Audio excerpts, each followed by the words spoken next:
I put a post out on my LinkedIn just saying that I started the day employed, ended the day unemployed. And someone that I used to work with at Parliament House in Canberra reached out to me and said, hey, I've got a project for you if you're interested. And it was setting up their ISO system. We work primarily with small business owners to help them to build some clarity and confidence in their business through systems and processes. So we help them with their framework. It can just be a single process right through to full ISO certification. Just depends on where they are in their business journey and what they need. The systems and the ISO that we build is kind of like it's like your bumper bowling. We keep you heading in the right direction even if you bump up against the sides a bit. When I look back at all those jobs that I've worked in my career, the ones that I loved the most were the ones where I knew what was expected of me. I knew very clearly what my role was. I knew exactly the tools that I needed to use in order to get the outcomes that I wanted.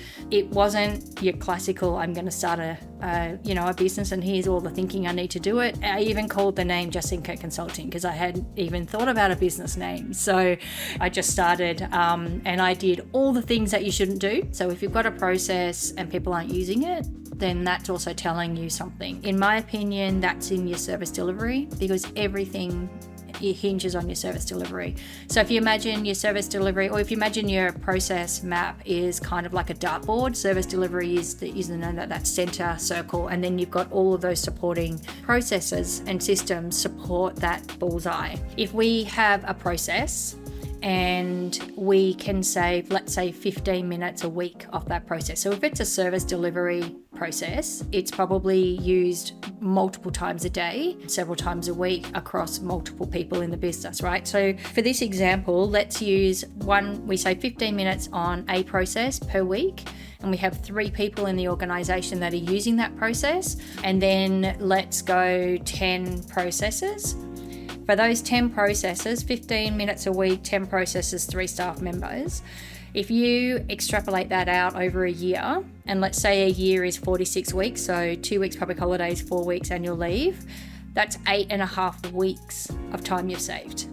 Just because you saved 15 minutes on a process that 3 people are using in a week. Your team also have ideas. You don't know everything, even though sometimes we think we do, but our team will often have ideas based on their experience and the things that they've achieved or accomplished. And so this continual improvement allows you to bring in the best of everybody's knowledge and experience to make that your systems really well refined and humming along, which means the business can focus on doing, that it can do the doing and the thing that is really important, focusing on that customer satisfaction without worrying how you're going to do it, how do I do it, how is it right, all of that kind of stuff. If I had my way, a QMS or quality management system would be a mandatory system, just like you have to register your business, right? A QMS gives you all the tools you need to run your business in a way that will succeed. I also don't believe that you should